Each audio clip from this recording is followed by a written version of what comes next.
প্রতিদিন সকালের মতো সকালে উঠে রুটি বানিয়ে নিয়েছি, আর এখানে আলু কুচি করে নিয়েছি আলু ভাজি করার জন্য। তো কেমন আছেন সবাই? আসসালামু আলাইকুম।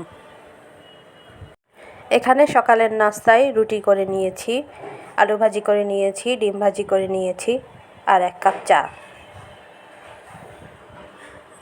নাস্তা শেষ করে আমি এখানে আমার হাতের সব কাজ গুছিয়ে নিয়ে এখানে আমি ছোলার ডাল সেদ্ধ বসিয়ে দিয়েছি। সামান্য পরিমাণ হলুদ, লবণ, মরিচ আর সামান্য পরিমাণ পানি দিয়ে ছোলার ডালটা সেদ্ধ করার জন্য বসিয়ে দিয়েছি। এরপর আমি এখানে রান্না করার জন্য পেঁয়াজ, রসুন, কাঁচামরিচ যা যা লাগে সেগুলো সব কেটে কুটে নিচ্ছি। আমি আজকে ছোলার ডাল ভুনা করব।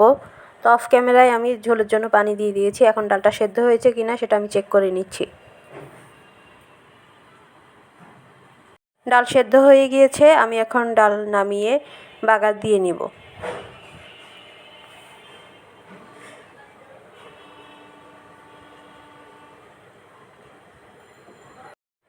এখানে ছোলার ডালটা বাগার দেওয়ার জন্য আমি এখানে পেঁয়াজ কুচি আর রসুন কুচি দিয়ে বাগারটা দিয়ে নিচ্ছি। এই ছোলার ডালটা খেতে একদম হোটেল স্টাইলে হবে।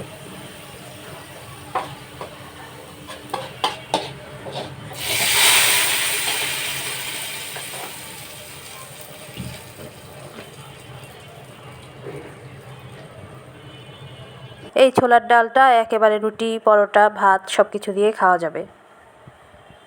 এই ছোলার ডাল দিয়ে রুটি খেতেও মজা লাগবে, পরোটা খেতেও মজা লাগবে, ভাতের সাথেও অনেক মজা লাগবে। এরপর এখানে আমি হলুদ, মরিচ, লবণ দিয়ে রুই মাছ মেখে রেখে দিয়েছি। এগুলোকে আমি ভাজি করে নিব। আর এখানে পেঁয়াজ কেটে নিয়েছি, পেঁয়াজ দিয়ে আলু কুচি করে নিয়েছি, আলু দিয়ে আমি মাছ দিয়ে মাখা মাখা ঝোলের তরকারি করে নেব।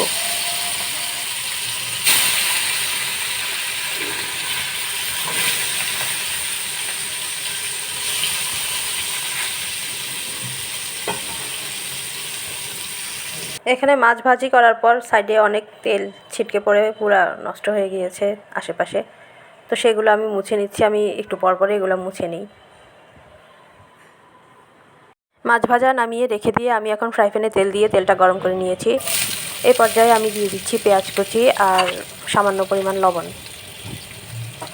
লবণটা আগে আগে দিয়ে দিলে পেঁয়াজটা তাড়াতাড়ি নরম হয়ে যায়, এই জন্য আমি পেঁয়াজের সাথেই লবণটা দিয়ে দিই। পেঁয়াজটা নেড়ে চেড়ে যখন নরম হয়ে যাবে এ পর্যায়ে আমি দিয়ে দিচ্ছি হলুদ, মরিচ আর লবণ তো আমি দিব না, লবণ তো আগেই দিয়ে দিয়েছি। ওই যে বাটিতে আমি মাছ মাখিয়ে রেখেছিলাম হলুদ, মরিচ, লবণ দিয়ে, সে বাটিটা ধুয়ে একটু পানি দিয়ে দিচ্ছি মশলাটা কষানোর জন্য।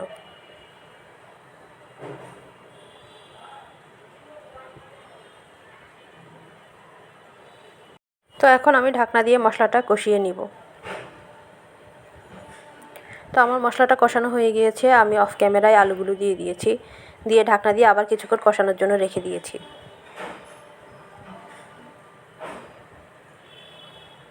আলুগুলো কষানো হতে থাক, এর মাঝে আমি ঢাকনা উঠিয়ে আবার কিছুক্ষণ পরে এসে নেড়ে চেড়ে দিব।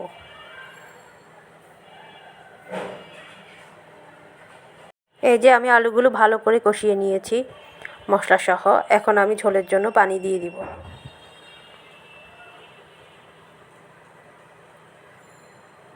এখানে আমি ঝোলের জন্য পানি দিয়ে দিয়েছি অফ ক্যামেরায়। এখন যখন বলক চলে এসেছে এ পর্যায়ে আমি ভেজে রাখা মাছগুলো দিয়ে দিচ্ছি।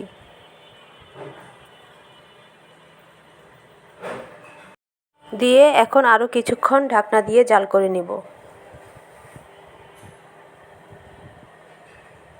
যখন ঝোলের তরকারিটা মাখা মাখা হয়ে আসবে তখন আমি নামিয়ে নিব।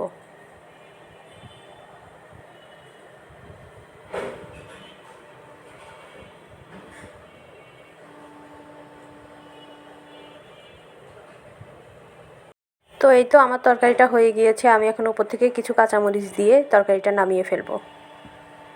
এই তো এখানে আমার হয়ে গিয়েছে আলু দিয়ে রুই মাছ দিয়ে মাখা মাখা একটা ঝোলের তরকারি। আর এখানে আমি করে নিয়েছি ছোলার ডাল ভুনা। তো আমার খাবারগুলো আমি টেবিলে নিয়ে যাচ্ছি। ভিডিওটি এই পর্যন্তই। আল্লাহ হাফেজ।